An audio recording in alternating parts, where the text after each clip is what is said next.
Doctors in Japan don't always prescribe pills for anxiety. Sometimes, they prescribe cleaning a closet. Strange? Yet many Japanese elders report lower stress not because of medicine, but because of how they arrange the objects in their homes. Why would a folded shirt calm the heart faster than a sleeping pill? Think about that for a moment. For decades, many of us have been told the only way to quiet the restless mind is through another prescription or another therapy appointment. But what if the answer was sitting right in your bedroom, your kitchen drawer, or even in that box in the attic you've been meaning to sort through? Seniors in Japan have quietly mastered habits that turn ordinary spaces into sanctuaries. They're not chasing more, they're removing the weight of what no longer serves them. Imagine waking up tomorrow and not being greeted by clutter on the nightstand, but by a sense of calm so deep it feels like a fresh breath of morning air. That's not a fantasy, it's what these habits deliver. And here's the curious part. The act of folding, the ritual of placing objects with care, the decision to let go, all of it communicates something powerful to the brain. It signals safety. It signals completion. And for seniors, especially those living alone or adjusting to new seasons of life, that sense of safety can be more healing than any pill bottle on the shelf. So when a Japanese doctor recommends clearing a drawer, it's not about tidiness, it's about lowering the heart rate, easing tension, and inviting peace back into the home. Doesn't it make you wonder which part of your own home is quietly feeding your stress? Is it the overflowing closet, the drawer you avoid, or the stack of papers that never seems to shrink? Before we uncover these habits, if this already sparks a thought in your mind, don't just hit that hype button. YouTube gives you 3 hypes a week, and every single one tells the algorithm that seniors' voices matter. Let's lift this message higher together. Meet Kazuo Henderson, a 72-year-old widower living in the quiet suburbs of Arizona. From the outside, he seems like any ordinary retiree, watering his desert plants in the morning sun, exchanging kind nods with neighbors, and sipping coffee at his kitchen table. But inside his home, Kazuo was silently carrying a weight that grew heavier by the day. After his wife passed, clutter became his silent companion.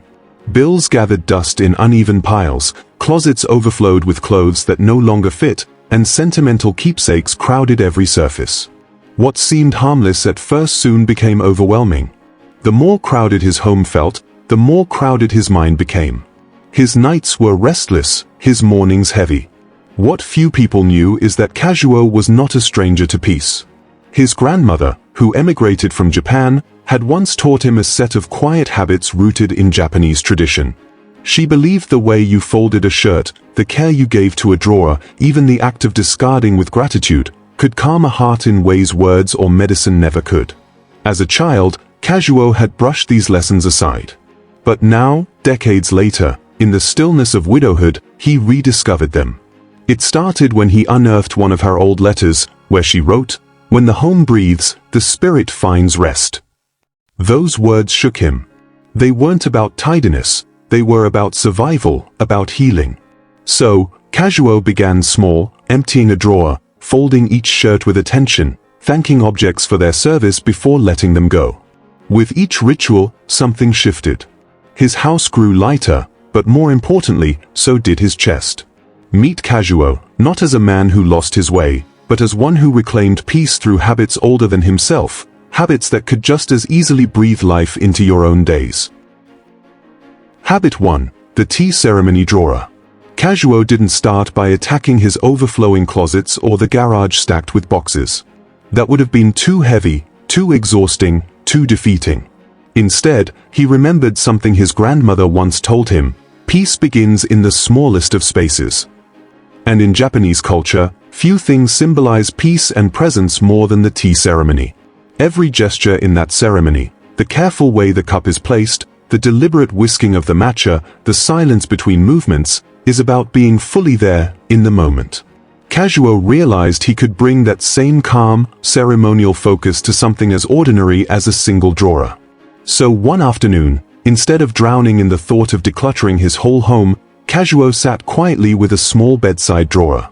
He opened it slowly, as if bowing to it. Inside were pens that no longer worked, receipts from grocery trips years ago, and even a broken wristwatch that hadn't ticked in a decade. Normally, he would have rushed through, throwing things out mechanically. But this time, he treated each item with the same mindfulness as lifting a teacup. He picked up the broken watch, paused, remembered the years he had worn it, whispered a quiet thank you, and let it go. Each object was either honored and discarded, or placed back with intention. The process took nearly an hour for a drawer that could have been emptied in 5 minutes, but the slowness was the medicine.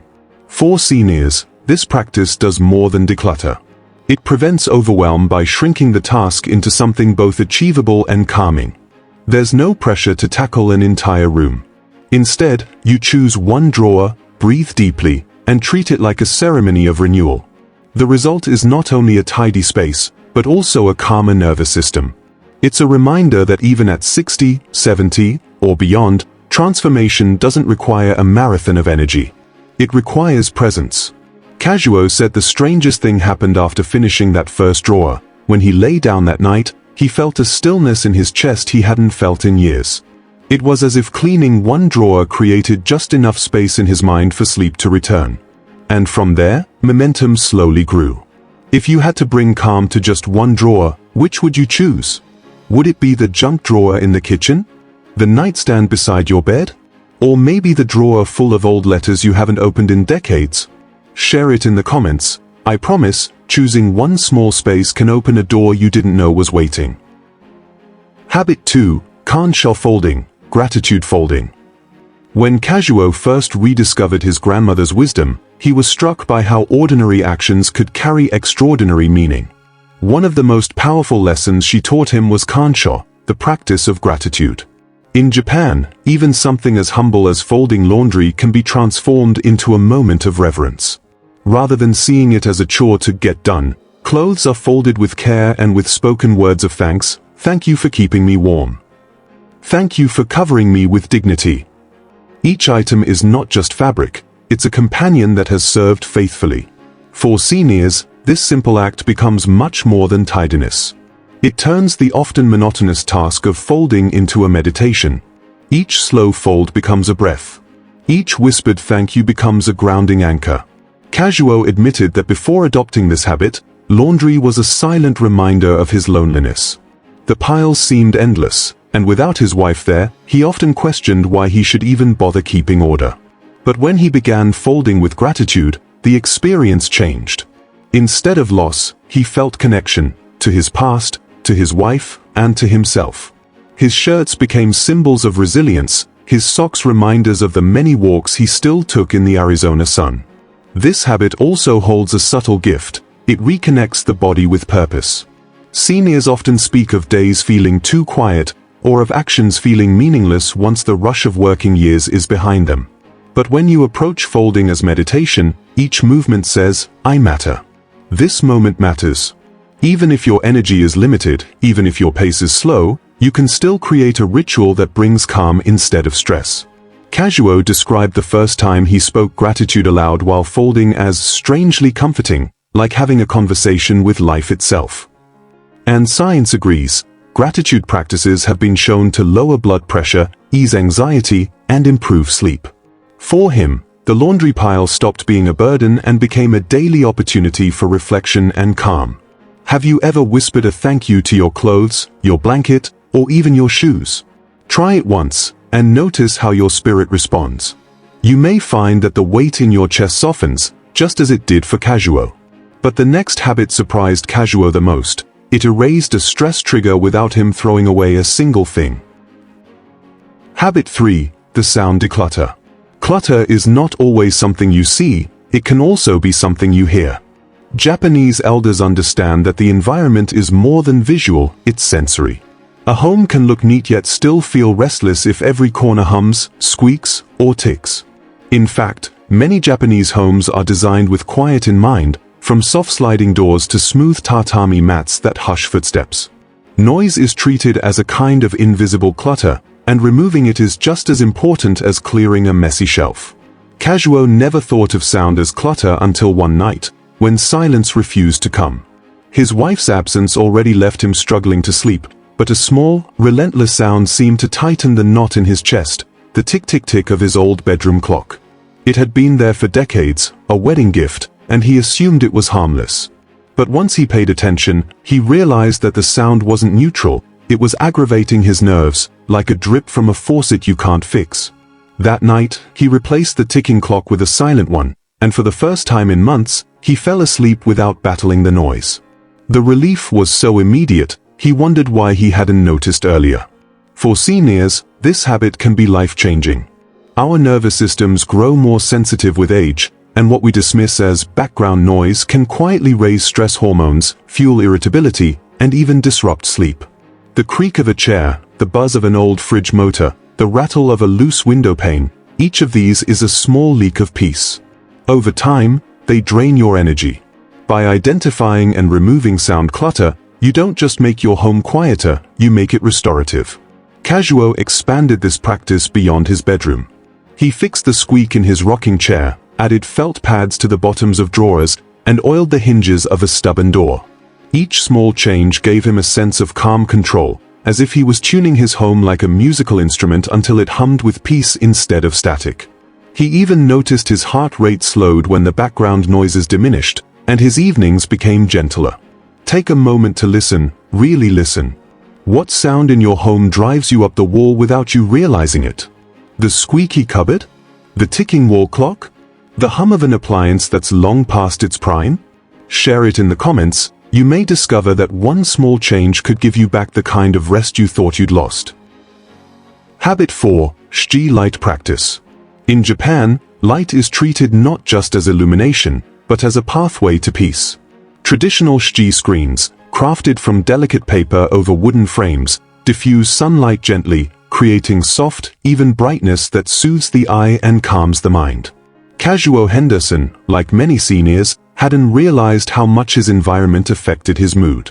His Arizona home, though filled with memories, often felt heavy and stifling. Curtains were drawn tight, furniture blocked windows, and artificial light created harsh shadows that made the rooms feel smaller, darker, and more oppressive.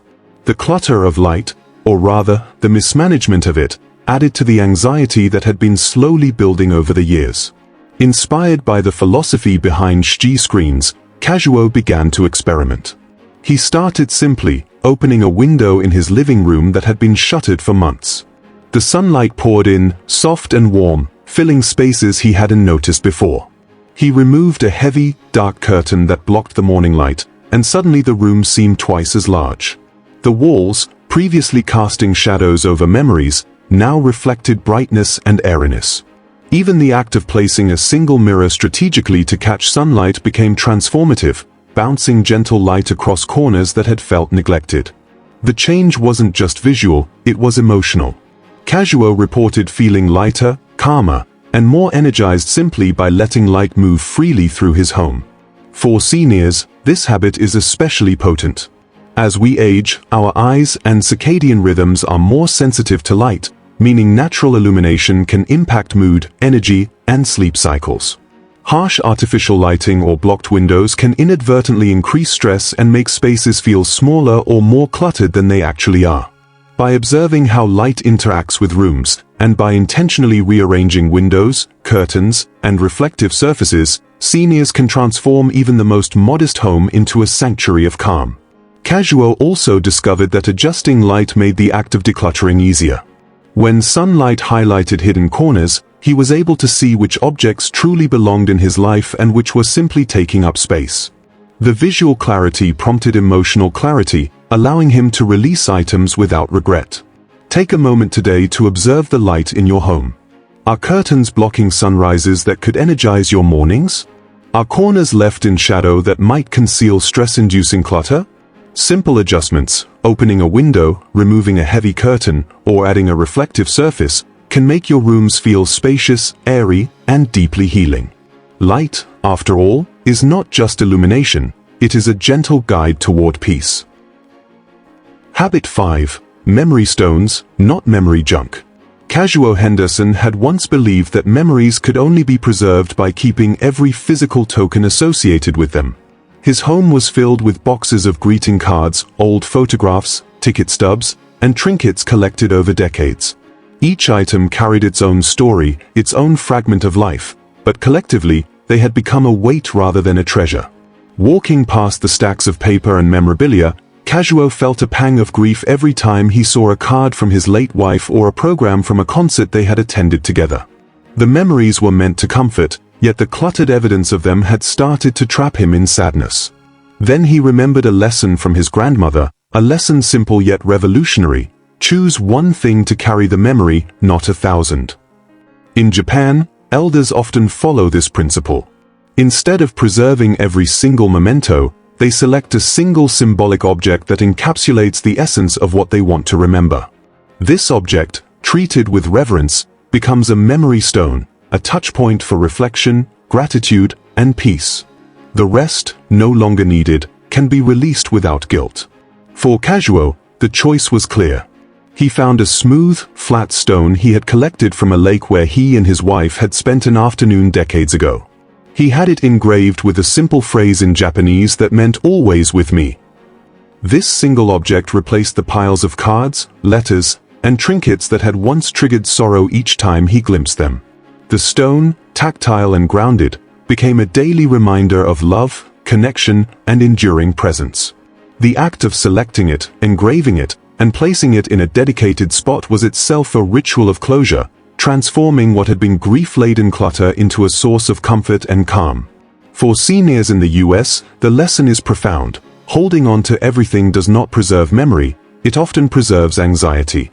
Choosing one meaningful object creates space in both the home and the heart. It allows reflection without overwhelm, remembrance without grief, and connection without chaos. Kazuo found that by following this principle, he could honor his past without letting it dominate his present. This practice also subtly shifts perspective. By focusing on a single object, each interaction with it becomes intentional. Each glance or touch evokes clarity and peace rather than distraction. The stone becomes a bridge between memory and mindfulness, grounding seniors in the present while honoring what came before.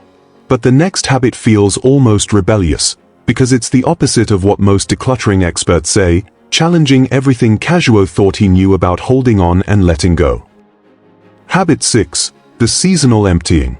In Japan, seniors have a practice known as Haru no Katazuke, or the seasonal clearing, a ritual designed to refresh the energy of the home and mind without discarding memories or necessities. Kazuo Henderson had never heard of such a practice in the United States. For years, he had believed that decluttering meant permanent removal, a rigid process that left him feeling anxious about what to keep and what to let go. But Haru no Katazuke offered a gentler, more flexible approach: temporarily step away from certain items each season, allowing space for clarity, rest, and renewed appreciation when the objects returned. Kazuo decided to try it in his own home. As spring approached, he gathered items that were functional but not immediately needed: seasonal clothing, decorative pieces, even books that he had been hesitant to organize. Instead of tossing them, he boxed them up carefully, labeled each container, and stored them out of sight. When he opened the windows and let sunlight and fresh air fill his home, he noticed something remarkable. The rooms felt lighter, the furniture more spacious, and the air itself seemed to breathe. By removing these items temporarily, Kazuo was not creating emptiness but a sense of calm rhythm. Each item, when returned in its season, was greeted with renewed appreciation and intention rather than habit or obligation. For seniors, the seasonal emptying offers multiple benefits. First, it reduces decision fatigue. We often face countless choices every day, from what to wear to what to organize, and clutter multiplies these micro-decisions. Temporarily clearing items allows the mind to rest from constant judgment. Second, it creates seasonal rhythm, a gentle, cyclical reminder that life moves forward, that spaces and priorities shift naturally over time. For Kazuo, this practice aligned perfectly with his need for structure in retirement without imposing stress.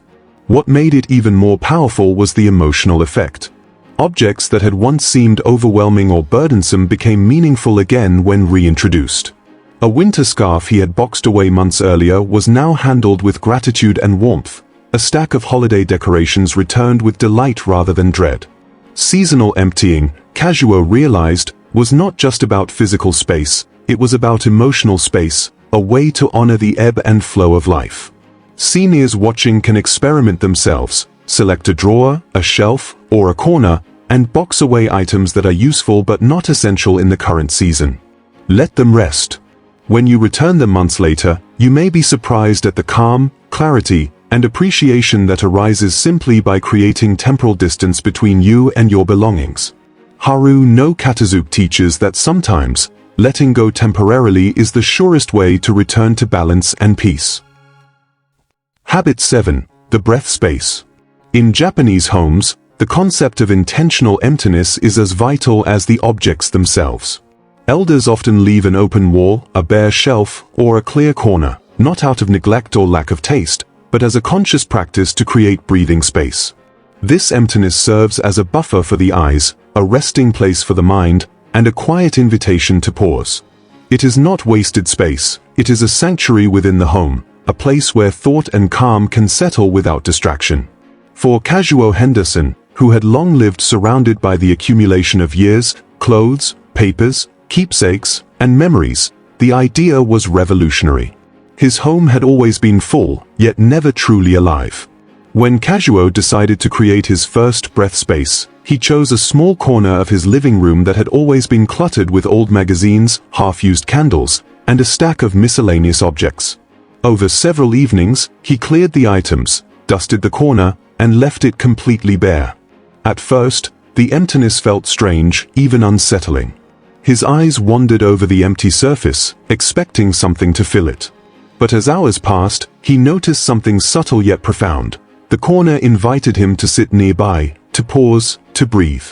It became a spot for quiet reflection, for a cup of tea in the morning sunlight, for simply watching the shadows move across the room. That corner, once another source of clutter, transformed into a sanctuary of calm. For seniors, creating breath spaces has more than aesthetic benefits. It has profound emotional and mental effects. As we age, sensory input becomes more taxing, and visual clutter can contribute to stress, restlessness, and cognitive fatigue. Even a single clear shelf or wall can give the brain a signal that it is safe to relax.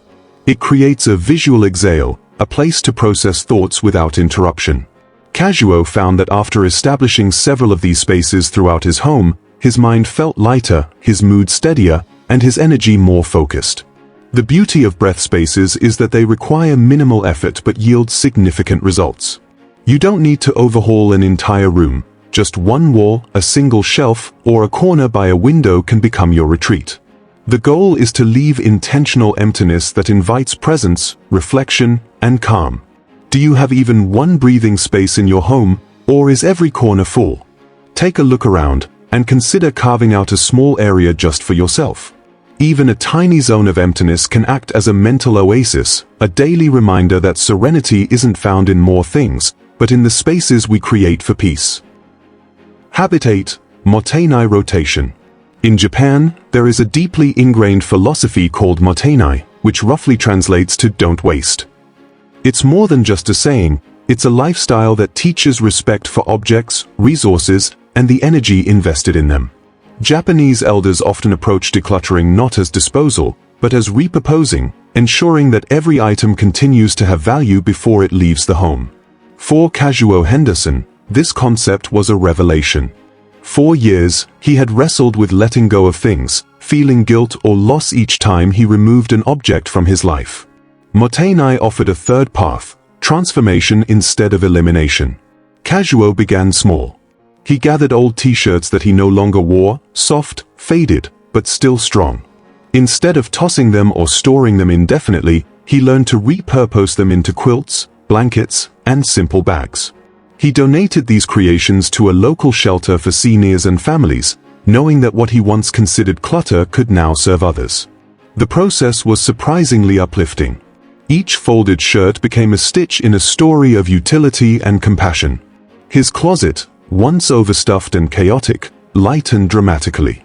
More importantly, his heart felt fuller, connected to the community in a way he hadn't anticipated. For seniors in the US, Mottainai Rotation reframes decluttering entirely. Instead of focusing on what is lost when we let go, it focuses on what is gained by giving objects a second life. A worn scarf can become a handmade pillow, a chipped mug can be repurposed into a planter, a stack of old magazines can inspire an art project or craft for grandchildren. This practice not only clears physical space but also cultivates creativity, connection, and purpose, emotional nourishment that goes far beyond tidiness. Kazuo also discovered a subtle mental benefit. By rotating objects in this way, he stopped feeling guilt over letting things go. Each item's departure was intentional and meaningful. The act of transforming something for another purpose created a sense of flow, a rhythm of giving and receiving that calmed his mind and eased anxiety. Seniors often face emotional clutter tied to memories and belongings, and Mottainai Rotation provides a gentle, purposeful way to release items without regret. Now, take a moment to consider your own home. If you gave one object a second life, what would it become? A quilt, a planter, a gift for a loved one? Share it in the comments. Just one intentional act can ripple into peace, clarity, and renewed energy throughout your home and your heart. Habit 9. Okuyami Clearing, Quiet Release. In Japan, there is a tradition known as Okuyami, a ritual of mourning and respectful farewell.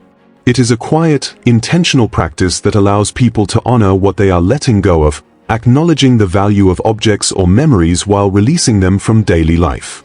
Kazuo Henderson discovered this practice late in his journey of decluttering, yet it became the most transformative of all. For seniors, particularly those who have lived long, rich lives filled with love, loss, and keepsakes, releasing sentimental items can be one of the most difficult tasks. Memories are attached to things, and letting them go often feels like letting go of a part of the heart itself. Kazuo's challenge was a box of his late wife's scarves. Each scarf held a memory: the jazz club they frequented, winter walks in the park, quiet mornings sipping tea together. For years, he had stored them, unable to part with them without a pang of grief.